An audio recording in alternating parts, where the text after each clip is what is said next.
Bienvenidos a nuestro podcast La Biblia en un año, episodio 313. Y dice así: una sola vez y para siempre. Una sola vez, el 7 de enero de 1978, he estado de pie como novio en la parte delantera de la iglesia HTB, Holy Trinity Brompton, en Londres. La novia Pippa Hilson recorrió el pasillo con su padre y se reunió a mí en la parte delantera. Pronunciamos nuestros votos matrimoniales el uno al otro ante Dios y nos unimos en matrimonio. Dejamos la iglesia como el señor y la señora Gumbel.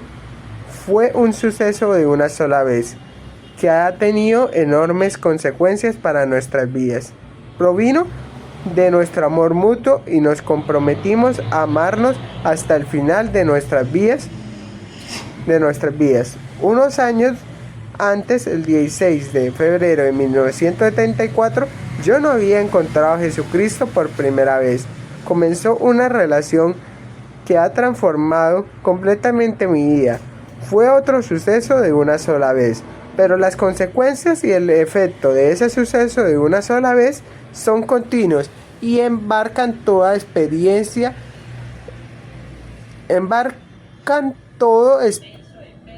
experimente el amor de Dios por mí y me comprometí a amarlo para siempre. En el pasaje del Nuevo Testamento de hoy, el escritor de Hebreos habla del mayor evento de una sola vez, de todos los tiempos. El evento que cambió el curso de la historia y que tiene el potencial de cambiar todas nuestras vidas. Jesús se ha presentado una sola vez y para siempre. Hebreos 9:26. Cristo fue ofrecido en sacrificio una sola vez. Jesús entró una sola vez y para siempre en el lugar santísimo con su propia sangre. Somos santificados mediante el sacrificio del cuerpo de Jesucristo, ofrecido una sola vez y para siempre. Este suceso de una sola vez provino del gran amor de Dios por nosotros y tiene enormes consecuencias. Vamos a leer Salmos 121 del 1 al 8. Y dice así: el Señor te protegerá, canto para los peregrinos. Miro a lo alto de las montañas en busca de ayuda. ¿De dónde vendrá mi ayuda? Mi ayuda vendrá del Señor, el creador del cielo y de la tierra. Dios no te dejará caer, tu protector nunca se dormirá. El protector de Israel nunca duerme, ni se deja rendir por el sueño. El Señor es tu protector, el Señor siempre está a tu lado, como una sombra para protegerte. El sol no te lastimará durante el día ni la luna de noche. El Señor te protegerá de todo mal, protegerá tu vida. El Señor protegerá tu vida y tu venida, desde ahora y para siempre. Y la estamos leyendo en la PDT. Primer punto: Dios te guardará y te protegerá. En el primer lugar donde acudes cuando tienes problemas o no sabes qué hacer, acudes a tus amigos, tu familia o médicos profesionales. No hay nada de malo en buscar ayuda en todas direcciones, pero el primer lugar donde acude el salmista está arriba. El arrepentimiento mira atrás, el miedo mira alrededor, la preocupación mira adentro y la fe mira arriba. El salmista levanta la vista a las montañas. Levanto mis ojos. ¿De dónde ha de venir mi ayuda? Su ayuda, fortaleza y protección provienen del Creador del universo. Mi ayuda proviene del Señor, Creador del cielo y de la tierra. No permitirá que tu pie resbale jamás. Jamás duerme el que te cuida. Este hermoso Salmos habla del amor del Señor por ti y de su protección sobre tu vida. El Señor es quien te cuida, el Señor es tu sombra protectora. De día el sol no te hará daño, ni la luna de noche. El Señor te protegerá de todo mal, protegerá tu vida. El Señor te cuidará en el hogar y en el camino, desde ahora y para siempre. A veces he usado este salmo como una oración para nuestra familia o amigos que están enfrentando dificultades en su vida. Las promesas de este salmo es que el Señor te protegerá de todo daño permanente. El salmista no podía haber sabido que esto es posible gracias al sacrificio de una sola vez y para siempre de Jesús, lo que significa que un día vendrá para traer salvación a quienes los esperan. Vamos a hacer una pequeña oración.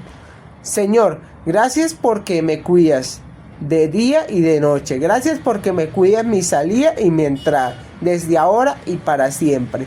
Ahora vamos a leer Hebreos 9, 16 al 28 en la PDT. Y dice así: cuando un hombre muere deja un testamento, pero para que se pueda cumplir es preciso demostrar que quien lo hizo está muerto. Un testamento no entra en vigor mientras viva el que lo hizo, sino solo cuando ya ha muerto. Por esta razón también el primer pacto tuvo que establecerse con derramamiento de sangre. Primero, Moisés le anunció los mandamientos de la ley a todo el pueblo. Después mezcló con agua la sangre de terneros y cabras. Tomó la lana roja y un racimo de hisopo y roció la sangre sobre el pueblo y sobre el libro de la ley. Moisés dijo: esta es la sangre que confirma el pacto que Dios les mandó a obedecer. Igualmente Moisés roció la sangre sobre la carpa sagrada y sobre todo lo que se utilizaba para la oración. La ley dice que casi todo debe ser limpiado con sangre, porque si no se derrama sangre, los pecados no quedan perdonados. Segundo punto, Jesús se sacrificó por ti. ¿Te has dado cuenta de cuánto te ama Dios? Sabes que Jesús derramó su sangre para que recibieras el perdón total. ¿Entiendes que Él ya ha pagado el precio por cada pecado que has cometido en el pasado y por cada pecado que cometes en el futuro? ¿Por qué era necesario la muerte de Jesús? El autor señala que tanto en el caso de un acto de voluntad como en el pacto se usa la misma palabra griega para ambos. Entonces no entrarían en vigor sin que ocurra una muerte. La muerte conduce a una herencia para los demás. De ahí que ni siquiera el primer pacto se haya establecido sin sangre. Sigue detallando la sangre del antiguo pacto y concluye que sin derramamiento de sangre no hay perdón. El autor hace entonces tres declaraciones que contrarrestan el sacrificio de Jesús con los sacrificios inferiores bajo la ley. Primer punto, Jesús estaba lidiado con el problema real. Cristo no entró en un santuario hecho por manos humanas, simplemente copia del verdadero santuario, sino en el cielo mismo para presentarse ahora ante Dios en favor nuestro. Segundo punto, el sacrificio de Jesús fue una sola vez y para siempre. No entró en el cielo para ofrecerse a sí mismo una y otra vez, como lo hace el sumo sacerdote aquí en la tierra, que entra en el lugar santísimo año tras año. Más bien, así como cada persona está destinada a morir una sola vez y después vendrá el juicio, así también Cristo fue ofrecido una sola vez y para siempre, a fin de quitar los pecados de muchas personas. Tercer punto, Jesús derramó su propia sangre. Jesús no ofreció sangre ajena, a diferencia del sumo sacerdote. Derramó su propia sangre. Ya no se requieren más sacrificios en palabras de Testmense. Estos sacrificios de animales ya no son necesarios, habiendo cumplido su propósito. Como lo expresa el libro de oración común, la oblación de Cristo, una vez hecha, es la perfecta redención, propiciación y satisfacción por todos los pecados de todo el mundo. Como Jesús clamó en la cruz, todo se ha cumplido. Cuando Jesús venga de nuevo, no será para cargar con pecados algunos, sino más bien para traer salvación a quienes lo esperan. Hebreos 9:28. Vamos a hacer una pequeña oración. Gracias, Señor, por Jesús. Gracias por su sacrificio de una sola vez. y para siempre, para que yo pueda recibir el perdón total. Ayúdame a recordar que hoy que todo se ha cumplido. Vamos a leer Ezequiel 17 del 1 al 18. Y dice así: Historia de la vid y las águilas. Entonces el Señor me dijo: Hijo de hombre, dile las siguientes historias al pueblo de Israel. Dile que así dice el Señor Dios. Llegó al Líbano una águila enorme, y de grandes y largas alas, abundante plumaje y muchos colores. Se posó sobre la copa de un cedro, y arrancó un retoño, se lo llevó a un país de mercaderes, y lo plantó en una ciudad de comerciantes. Tomó semilla de la tierra y la sembró en un campo, brotó un tallo de sauce. Luego plantó el tallo junto a aguas abundantes. La semilla germinó y se convirtió en una vid de primera. Tenía poca altura antes de que sus ramas empezaran a crecer, pero tenía buenas raíces y se convirtió en una vid con sarmientos y llegó a dar fruto. Pero había otra águila enorme, con alas grandes y abundante plumaje. David volvió sus raíces y sus ramas hacia ella para recibir más agua. A pesar de que la vid estaba plantada en tierra fértil y tenía agua en abundancia para producir muchas ramas y frutos y convertirse en una hermosa vid. Dile de parte mía, el Señor Dios dice: ¿sobrevivirá? ¿No se cortará sus raíces y su fruto? ¿No se marchitará y morirán sus retoños? Claro que sí. No habrá falta mucho esfuerzo para arrancarla de raíz. ¿Sobrevivirá si es trasplantada? No. El viento caliente del oriente soplará sobre ella y se secará. Morirá en el lugar donde debió retoñar. Entonces el Señor me dijo: pregúntale a este pueblo rebelde si tiene idea de lo que significa todo esto. Mirad que el rey de Babilonia vino a Jerusalén y tomó a sus reyes y príncipes y se los llevó a Babilonia. Nabucodonosor de Babilonia seleccionó a uno de los descendientes del rey de Judá e hizo un pacto con él. Así que aquel hombre llegó a ser el rey de Judá y tuvo que prometer serle fiel a Nabucodonosor. Entonces el rey de Babilonia se fue con él, con el resto de los hombres poderosos de Judá.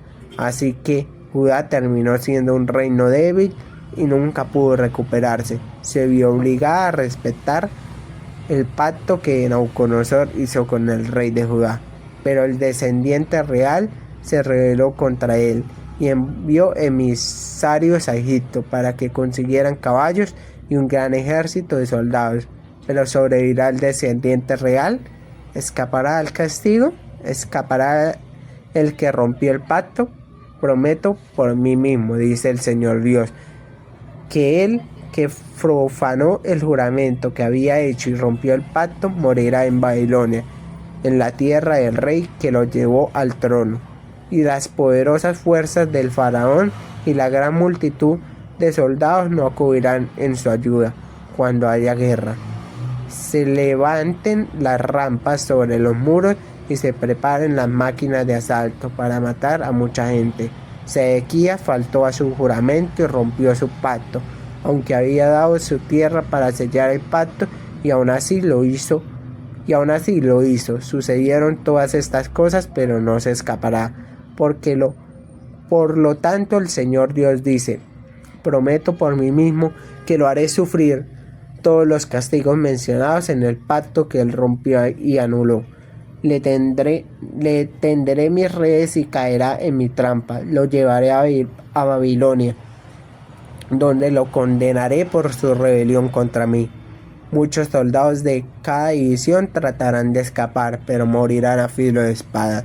Los que sobrevivirán serán esparcidos por los 4 vientos. Entonces sabrán que yo, el Señor, he hablado, que el Señor Dios dice: cortaré el retoño de la copa del cedro, arrancaré un brote de las ramas más altas y lo trasplantaré en un cerro elevado. Lo plantaré en un cerro elevado de Israel, donde crecerán sus ramas y producirá fruto. se convertirá en un magnífico cedro, en cuyas ramas anidarán todo tipo de aves y vivirá bajo su sombra. Entonces todos los demás árboles del bosque sabrán que yo, el Señor, corto el árbol más grande y hago crecer al pequeño, seco el árbol verde y hago florecer al seco. Todos sabrán que yo, el Señor, lo he dicho y lo cumpliré. Ezequiel 18. La responsabilidad personal.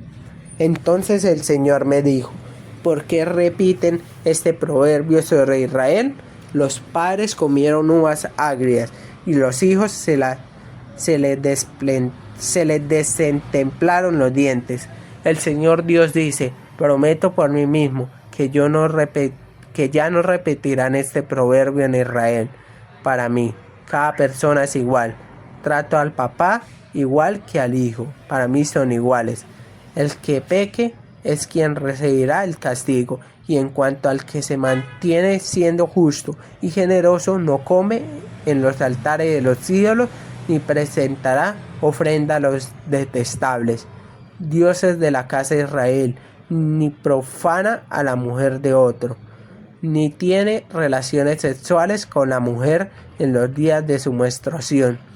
Ese no será condenado a muerte.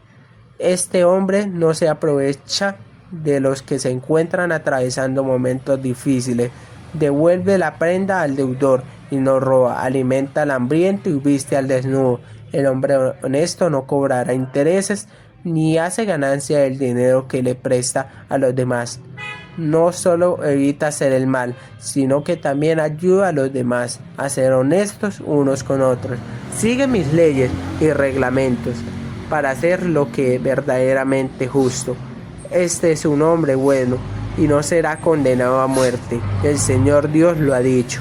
Pero es posible que el bueno tenga un hijo rebelde y asesino que desafortunadamente hace la maldad.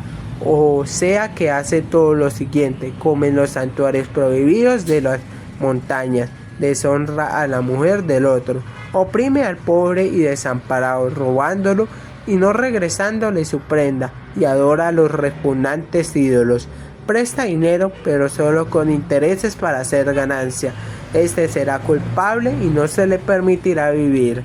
Tiene que morir por haber hecho todo eso, que a mí me desagrada. Ahora bien, puede suceder que él a su turno tenga un hijo y que ese hijo vea todas las maldades que hace su papá.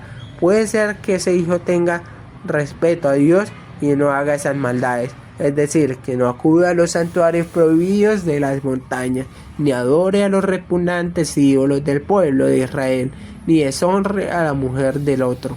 También puede ser que no oprima a la gente ni trate de quedarse con una prenda en préstamo para robársela. Más bien alimenta al hambriento y viste al desnudo. Evita hacer el mal. No trata de cobrar intereses o hacer ganancia del dinero que le presta a la gente. Y obedece mis normas y leyes. Ese hijo es inocente y no será condenado a muerte por el pecado del papá. Así que se le permitirá vivir. El papá de él oprimió a los demás, los robó y les hizo otros males. Por eso murió. Entonces ustedes se preguntarán: ¿por qué el hijo no sufre por lo que hizo el papá? Porque el hijo era justo e hizo el bien, cumplió mis leyes y me obedeció, así que es inocente y se le permitirá vivir. El que peque morirá. El hijo no recibirá castigo por el pecado del papá, ni el papá recibirá castigo por el pecado del hijo. El bueno será recompensado por su bondad, mientras que el malo será castigado por su maldad. Y si el malo se arrepiente de su pecado, cumple mis leyes y hace justicia y buenas obras, entonces también será inocente y se le permitirá vivir. No será condenado a muerte. Ninguna de sus maldades será utilizada contra el debido a las buenas obras que hizo, y se le permitirá vivir. El Señor Dios dice: ¿crees acaso que en realidad quiero que el malo muera? Está claro que si se arrepiente de su maldad, se le permitirá vivir. ¿Debe acaso permitirse que viva el bueno cuando se arrepiente de su bondad y empiece a hacer el mismo mal que hace el malo, ninguna de sus buenas obras se tomará en cuenta para dar el fallo. Deberá morir por las acciones rebeldes y el pecado que cometió. Tal vez diga, no es justo que mi Señor haga eso. Escucha, pueblo de Israel. Dices que mi conducta no es la justa, pero la verdad es que la conducta de ustedes es la que no es justa. Cuando alguien bueno deja hacer el bien para hacer el mal, entonces morirá. Será condenado a muerte por su maldad. En cambio, si el malo deja de hacer el mal para hacer el bien, lo que es justo, entonces salva su propia vida. Así que si comprende que debe arrepentirse de sus maldades con toda seguridad, que no será condenado a muerte. ¿Con qué derecho dice el pueblo de Israel lo que hace el Señor no está bien? La verdad es que lo que ustedes hacen es lo que no está bien. El Señor Dios dice, yo soy quien juzga a cada quien por su manera de vivir. Así que cambien su manera de pensar y de vivir y aléjense de su pecado para que la maldad ya no sea una carga para ustedes. Apártense de todas las maldades que han cometido. Háganse de nuevo corazón y espíritu. ¿Por qué has de sufrir el castigo de la muerte del pueblo de Israel?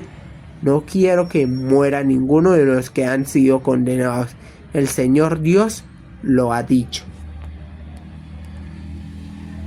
Tercer punto. Haz una ruptura clara.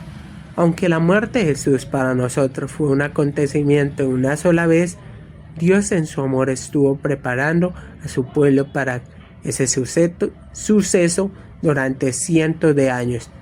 Él les enseñaba acerca de las graves consecuencias del pecado y señalaba a un Salvador. La palabra de Dios a su pueblo fue a través de la alegoría y la parábola. El contexto inmediato de la alegoría era una águila enorme de Babilonia, llevando al rey Joacim de Judá a Babilonia en el año 597 a.C. Pero su aplicación es mucho más amplia. Hay dos tipos de retoños, dos tipos de vides y dos tipos de reinos. Existe el reino de este mundo, hecho por el hombre, usando todos los mejores recursos y aparentemente muy fuerte, que parece florecer, pero que en última instancia se marchita. Pero en última instancia se marchitará y morirá siendo completamente inútil. Por otra parte está el reino de Dios, que partiendo de un comienzo muy pequeño y en contra de todos, las probabilidades florecerá y dará fruto permanente. Ver en Mateo 13, 31-32 y en Apocalipsis 22. Al leer este pasaje a través de Jesús, vemos indicios de su sacrificio por el pecado de una sola vez y para siempre, el retoño. En el lenguaje que usa el profeta Isaías, en lo que claramente es un pasaje mesiánico, predicando la venida de Jesús. Aquel es el que fue traspasado por nuestras transgresiones, sobre el cual el Señor cargó la iniquidad de todos nosotros. Él es quien hizo el sacrificio de una sola vez y para siempre por nuestros pecados. Ezequiel continúa diciendo, la persona que peque morirá, el alma que peca, esa morirá. Anteriormente Ezequiel hablaba de responsabilidades colectivas, ahora habla de responsabilidades individuales. Todos tendremos que asumir las responsabilidades de nuestra propia vida. No serás juzgado por el pecado de tus padres o de tus hijos, sino por tus propios pecados. Dios nos ama a todos, no quiere que nadie caiga bajo su juicio. ¿Acaso creen que me complace la muerte del malvado? No quiero más bien que abandone su mala conducta y que viva. Yo, el Señor, lo afirmo. Concluye este pasaje. Los juzgaré según su conducta. Lo afirma el Señor omnipotente. Arrepiéntanse y apártense de todas sus maldades, para que el pecado no les acarree la ruina. Arrójense de una vez por todas las maldades que cometieron contra mí y háganse de un corazón y de un espíritu limpio.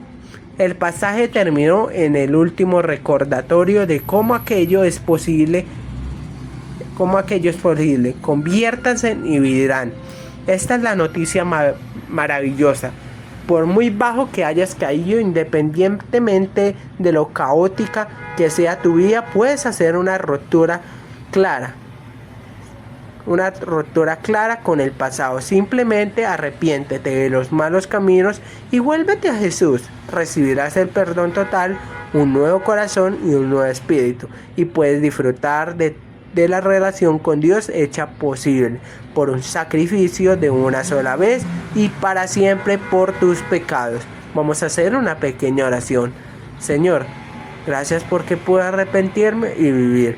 Gracias por prometerme un nuevo corazón y un nuevo espíritu. Ayúdame a hacer una ruptura clara y a disfrutar de la relación con Dios que has hecho posible mediante tu sacrificio por mis pecados de una sola vez y para siempre. Pipañae, Salmo 121, del 7 al 8. El Señor te guardará de todo mal. Él guardará tu vida. El Señor guardará tu salida y tu entrada desde ahora y para siempre. He orado esos versículos muchas veces para mi familia, mis amigos y para mí. Son palabras reconfortantes y alentadoras. Y recuerda que este podcast está hecho por el pastor Nicky Gumbel de la iglesia HB en Londres. Y el que le dio vida a este podcast fue Jesús David Rodríguez Rojas.